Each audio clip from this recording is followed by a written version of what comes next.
உங்க வீட்ல இப்படிதான் வச்சிருக்கீங்களா? மனசாட்சியோட வேலை செய்யணும். இதெல்லாம் என்னம்மா கேட்கு? உங்க அம்மா இருக்காங்க, இப்போ உங்க வீடு இங்க இருக்கு, இது சரியா இருக்குமாம்மா? இல்ல இது உங்களுக்கு நாலேஜ் வந்துச்சா இல்லையா? நிறைய தடவை மனு கொடுத்துருக்காங்களா இல்லையா? நிறைய டைம் நாங்கள் சொல்லியிருக்கோம். நிறைய தடவை அம்மா ஒரு மாசமா தண்ணி வரலங்கம்மா. ஒரு மாசம் தண்ணி வரலாம், இவங்க எங்கம்மா போவாங்க? இவங்க தான் வரி வாங்குறமா இல்லைங்களாம்மா? நம்ம சம்பளம் இவங்க தான், நம்மளுக்கு முதலாளி இவங்க தாங்கம்மா. ஒரு மாசமா வரும், நம்மளுக்கு என்னம்மா வேலை? நான் இங்கே வரவளுக்கு இருக்கக்கூடாதும்மா. அட்லீஸ்ட் நீங்களாவது பார்க்க எதுங்க கணக்கெடுங்க. நகராட்சியில் எத்தனை போர்டு இருக்குது, எத்தனை சின்டெக்ஸ் டேங்க் இருக்குது, எது ஒர்க் ஆகுது, அதையே செய். என்ன சொல்றதுன்னு தெரியலம்மா.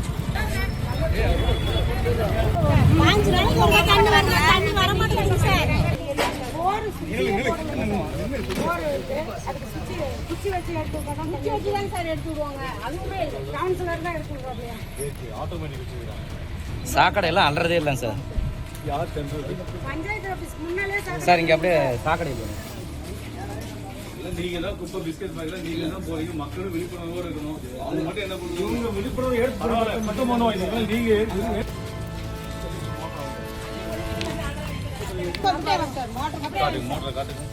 என்ன லட்சம் பாருங்க சார். நீங்க இந்த குச்சி வச்சுதாங்க சார் நாங்க மோட்டர் போட்டு விடுவோம். இந்த குச்சி வச்சுதான் போட்டு விடுவோம். தண்ணி வந்ததாவா இருக்குதா பாருங்க சார். இந்த இடம் இறக்கடிக்குங்க சார். அங்க ஒரு பொண்ணு இறந்தே போச்சுங்க சார். இறக்கடிச்சு பர்மனண்டா 10 மணி ஆஃபீஸ்ல 10 மணிக்கு யாருமே வரலைங்க சார்.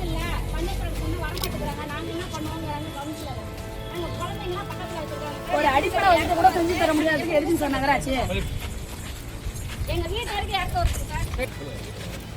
3-4-5 வீட்டுல இருந்து வர தண்ணி பூரா இங்க தான் வரும். இந்த விட்டு வர மாட்டேங்கிறாங்க. ஒரு பிட்டு மட்டும் போட்டாங்க சரி. இல்ல இல்ல வந்து பாத்துட்டீங்களா இல்லையா? பாத்துறோம் சார். அவர்கிட்ட எது சொன்னாலும் ஆகாது சார். இவரெல்லாம் வந்து எந்த வேலையும் செய்ய மாட்டாரு. இவர் எங்களுக்கு தான் தெரியும் இவரை பத்தி. 4 வருஷமா சொல்லிடுங்க. 3 ஃபேஸ் கனெக்ஷன் ஓப்பன்ல இருக்கு. சின்ன குழந்தை என்ன தெரியாம கை வச்சு என்ன வருதுங்க? உங்க வீட்ல இப்படிதான் வச்சிருக்கீங்களா? மனசாட்சியோட வேலை செய்யணும்.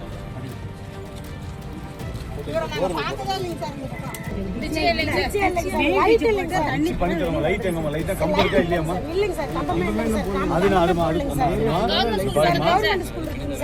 அது ஒவ்வொன்னா பண்ணி தரேன். ஃபர்ஸ்ட் உங்களுக்கு முதல்ல தண்ணி பிரச்சனை முடிச்சிட்டேன். அடுத்தது டிச்சி, அடுத்தது லைட் சொல்றீங்க முதல்ல. அந்த பிரச்சனை லைட் இவ்வளவுதான் வச்சுக்கோங்க.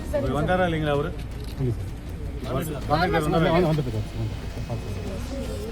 யாருமே எங்களுக்கு தெரியாது. இல்லம்மா இப்ப கான்ட்ராக்ட்காரங்க அவங்க கூட வேலை செய்ய மாட்டாங்க. இதெல்லாம் பார்த்ததே இல்ல. நான் கேட்கவே இல்லைம்மா. இருக்கிற லைட் இல்லைங்கிறாங்கம்மா. அப்புறம் எதுக்குமா கான்ட்ராக்ட் கொடுத்து அவங்களுக்கு ஏஎம்சி கொடுக்குறீங்களா இல்லையா? மெயின்டெனன்ஸ் கொடுக்குறீங்களா இல்லையா? காசு வாங்குறாங்களா இல்லையாம்மா? நகராட்சியில இருந்து வாங்குறாங்களா? இப்போ இந்த வேலையை பார்க்கணும்ல. அப்போ உங்களுக்கு கீழே இருக்க இந்த வேலை கூட பார்க்கலாம். அப்போ நம்ம என்ன பண்றோம்? அதே நல்ல தண்ணியிலையும் உப்பு தண்ணி கலக்குறாங்க சார். இந்த ஒரு டைம் முடுங்குமா? முதல்ல குடிநீர் பிரச்சனை, அடிப்படை பிரச்சனை முதல்ல பார்ப்போமா? இனிமேல் வராதுமா. திருப்பி கையை எடுத்து கெஞ்சாத. நான் தான் உங்க தான் கெஞ்சணும். நீங்க ஓட்டு போட்டா நான் அமைச்சர் சொல்ற கேள்வி. ஃபர்ஸ்ட் இதை ஒவ்வொன்றா சொல்லி கொடுக்குறேன். அடுத்தது இருக்கிற குப்பையெல்லாம் வாரி கொடுக்குறேன். நீங்களும் இருக்கிற மக்கள்கிட்ட சொல்லி இந்த சாக்கெட் பேப்பர் போடுறது, பிளாஸ்டிக் பேப்பர் போடுறது, டீ டம்ளர் போடுறது நிறுத்தணும். அடுத்தது இதை முடிச்சு கொடுத்து லைட்டை முதல்ல பார்க்கணும். லைட் இல்லைன்னா எரியாத லைட்டை எரிய வைக்க சொல்றேன். புது லைட்டு ஒவ்வொன்றா செய்யறேங்க. அது கம்பம் போல் போட்டு தான் ஆகணும். அது கொஞ்சம் லேட் ஆகும். ஒரு மாசம் 1.5 மாசம் டைம் அதான். அது என்னன்னு டெண்டர் விட்டுருக்காங்க. என்னன்னு தான் சொல்லி ஒவ்வொன்றா கேட்கறேன். அடுத்தது அதை முடிச்சு கொடுக்குறேன். ஒவ்வொன்றா செஞ்சுக்கிறேன். கொஞ்சம் வெயிட் பண்ணுங்க. மற்ற வார்டுலாம் லைட் போட்டாச்சு. நிறைய பேர் அவங்க வேன்ல இருக்கிறாங்க.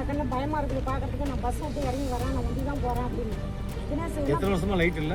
லைட்டே கிடையாதுங்க. எத்தனை வருஷமா இருப்பது எல்லாம் ஃபுல்லா டெவலப் பண்ணிட்டு. எத்தனை வருஷமா இல்லமா? சரி, இப்போ நான் வந்து எவ்வளவு வருஷமா ஆகுது? மனசாட்சியோட பேசுமா? நான் பண்ணி தரேன். ஒவ்வொன்றா பண்ணி தரேன்.